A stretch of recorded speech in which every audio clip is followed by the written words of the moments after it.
Yellow's gone, green is out. It's time for the Boyd Speedway Podcast, brought to you by Cindy's Choice.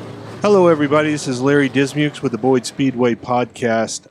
Joined here today with a couple of very special guests, Todd and Scott Wesley from the band Smith & Wesley, Music Row's 2020 Independent Artist of the Year. We're so excited to have them on the show today because they're going to be coming to Boyd Speedway for the Shamrock Race on March 13th.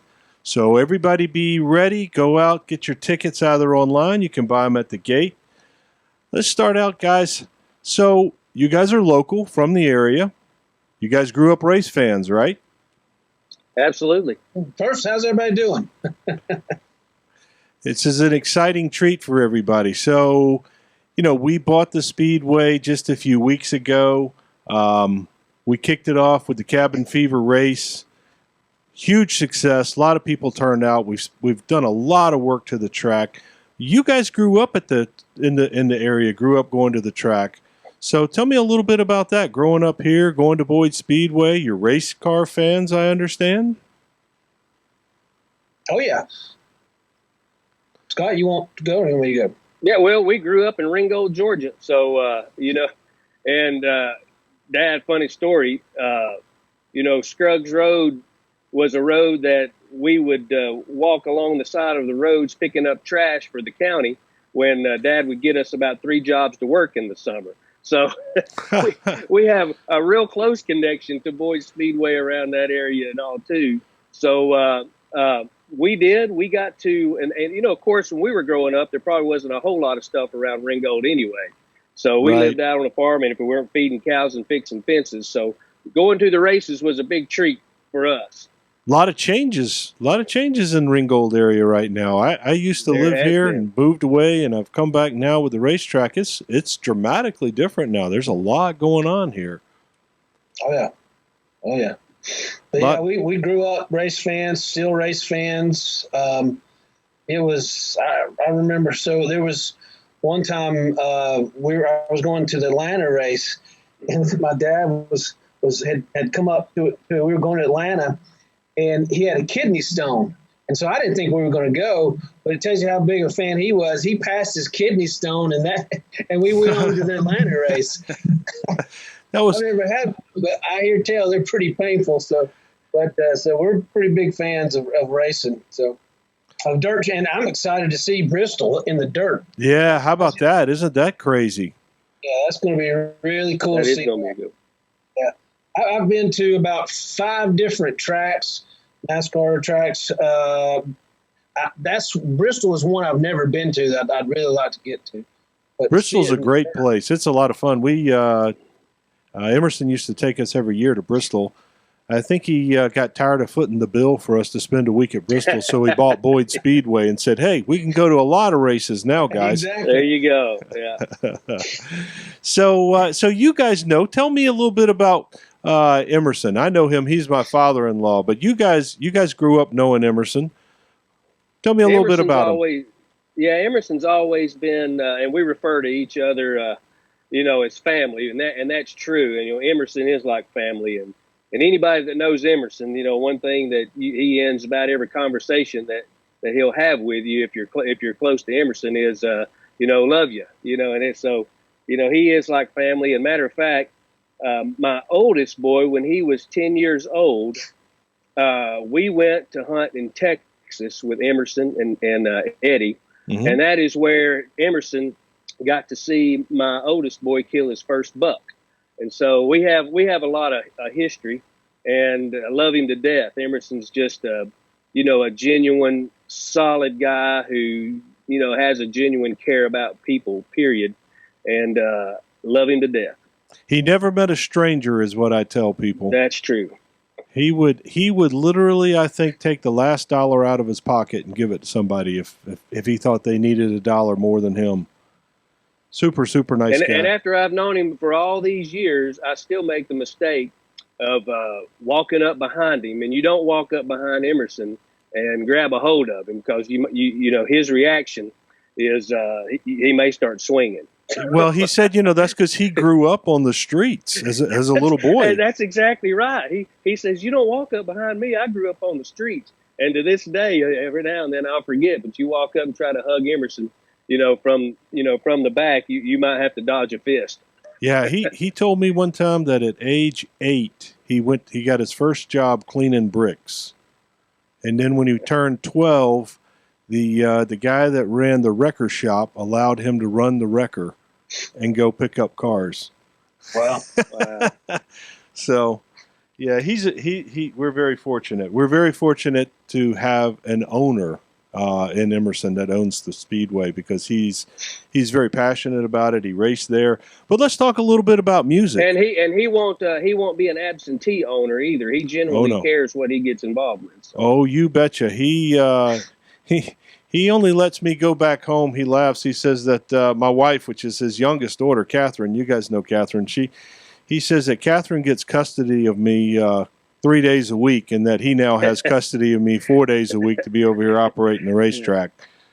So let's talk about music a little bit. Third album, Greetings from the Land of Y'all. You win Music Row's 2020 Independent Artist of the Year. You guys are rolling right now, and then the pandemic hits.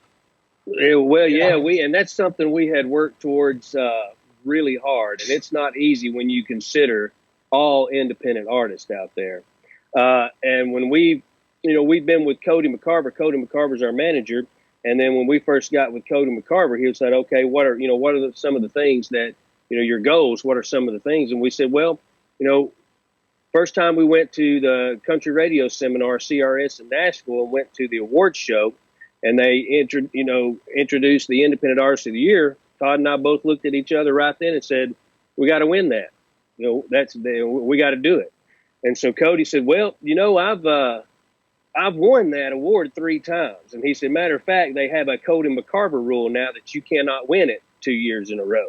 And he said, so I've won it 3 times. And he said, and I will get you guys Independent Artist of the Year. And he kept his word. And I think he was just as proud, as we were. And then that came also with, we were already in discussions. That came with a new label, Audium, and Chuck Rhodes in Nashville. Also came with a new booking agency, and also came with access to one of Nashville's premier PR companies. So we won, new album, and then COVID hit, and our booking agency, well, the good news is we had tons of interest for you guys, have booking shows. The bad news is everything's been canceled. So we're hoping once we get through COVID, we can just pick back up where we left off, and the progression continues. So that's got to be a little frustrating as an artist, I guess, is, right now, what do you do during the downtime? It's kind of hard. You're waiting for things to pick back up and venues to open back up. Well, for one thing, I guess too is it was pretty disheartening. But for anyone who hasn't been in the music business in Nashville, if you don't get back up when you've been kicked down, then you probably don't need to be in this business, because Nashville can be pretty harsh, especially to a lot of new artists coming into town. And I think it's probably good that it works that way, because it shows that you're committed, and it shows that you're willing to fight, and it shows that you're not willing to give up. So Todd and I have been ingrained with, I guess the philosophy that, I guess if you kick us, we're going to come back, 2 and 3 times as hard, and we don't like being told no a lot of times. So we fight for what we want to get, and I think we're ready to hit it as soon as we're out of this COVID. Yeah, one of the things for us is our third album we released this year in September, and so for us, fortunately, that's been something that's kept the Smith and Wesley name out there, particularly in radio and elsewhere, because they're getting new music, and so our previous the album is called Greetings from the Land of Y'all. Our last single was Land of Y'all. Our new single started last week is Under It With You Tonight. And so our promotion team tell us that one's going to surpass where Land of Y'all went. So we're looking for good things with it. Yeah, it was just in the top 5 most downloaded new songs of Play MPE, I guess, last week. Well, we're getting ready to start releasing some songs to the race fans to catch some snippets. Dee Dee and I worked together. She picked out some releases that we're going to release some snippets on a couple of songs starting this week. So one of the first songs we released, the first song, was a song that Scott wrote called "Sweet Life." You want to talk about that, Scott? Because it mentions the dirt track. Yeah, it actually does. It was, I sat down and wrote that song in probably 30 minutes, and it was just a song that talked about basically growing up, in the country, and it talks about driving down, an old dirt road and to a cabin in the woods, and then later on in the song talks about dirt track racing. So that is unique, I guess. Pretty odd that now we are going to play at Boyd Speedway. And we'll be playing that song that on the 13th as well. Oh. Even though it was our first release, no one knew who Smith and Wesley is or was at that time.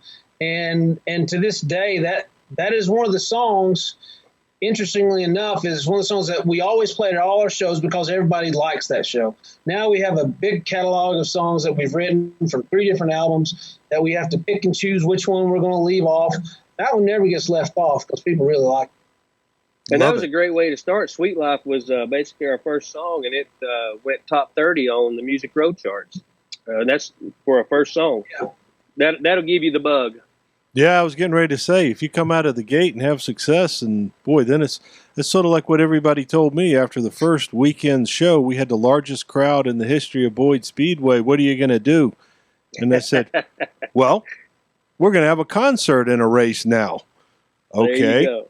Yeah, we're going to top just having a concert. We're going to have Smith and Wesley come and play and have a big race after that. So it's going to be a pretty exciting Saturday. Just for the fans to know, we're going to kick off somewhere around 1:30 in the afternoon. These guys are going to play. We're going to have a great time. Then the drivers' meeting will be around 5 o'clock. We'll get started racing and go into Saturday night. Should be great. A lot of fun. Great lineup. So if you guys haven't seen it before, Todd and Scott, we're going to finish tonight with what's called an Enduro Race. And that's like the old days, the Demolition Derby races is the best way to describe it. That sounds like fun. You go get a car basically out of the junkyard, take the glass and the chrome off of it, make sure it runs. You get out on the track, we line them up, and they run 100 laps. There's no stopping the race. They just keep going. If you get crashed, then other people are going to hit you. We had a driver on the show a couple of weeks ago who was an enduro racer, and he said, oh, yeah, you can't go out on the track and not expect to get hit. The question is, how many times will you get hit before you finish the race? So it's a very exciting way to end the night. You guys are going to really enjoy it when you see it. That sounds like fun. Cindy, who I know you guys talked with earlier. So Cindy's out trying to build her own enduro car now so that she can get out there on the track in one of these enduro races. So more news later on that one. That's great. So we're really excited to have you guys. They'll be out. You're bringing the band out. I guess, Scott, when you told the band the news, I guess everybody was all excited. Oh, yeah. Excitement's probably not the right word. They've all been just itching to get back out and play. So, and you guys, and we got, it's a good sign. We've gotten some other calls too. So it's great to see the calls coming in and hopefully folks having their venues, put back on the calendar. So, you guys will be the first ones that we get back out and play, and hopefully the first of many. Yeah, we haven't played. September was the last time we played. I was telling y'all earlier when I was watching Daytona this weekend. Luke Combs was doing a show, and he said that was the first time they played in a year. Wow! So it's everybody's ready to get back out and get to it with their own lives and living and whatever involves in that living. And for us, it's playing music. Well, and we're glad you guys are playing music because it's going to be a great weekend. Hopefully we don't have the 16-car pileup like NASCAR had at Daytona last weekend. Whew, that was crazy. Yeah. Absolutely crazy. Well, you may at the end of the night. We might in the Enduro race. You're exactly right. We could have a 16-car pileup then, and that would be okay because the fans would all be cheering and love it. Sure. Well, we really thank you guys for coming out on the show today. We're gonna sign off here in a moment, but just want to one more time tell everybody it's March the 13th, the Shamrock Race. Todd and Scott will be out there. Smith and Wesley playing around 1:30. The race will kick off around 5 o'clock with the drivers' meeting. Thanks so much, guys, for being on the show. Really, really excited to see you guys out at the Speedway. Well, we look forward to seeing everybody, and to everybody out there, let's break another record for them. Let's get out and have a great time and have some good music and some good racing. That's what we're going to do. Thanks, guys. All right. Okay. Thanks, Larry. Thank y'all. Thanks again, everybody, for tuning in to the Boyd Speedway podcast brought to you by Cindy's Choice. We'll see you next time.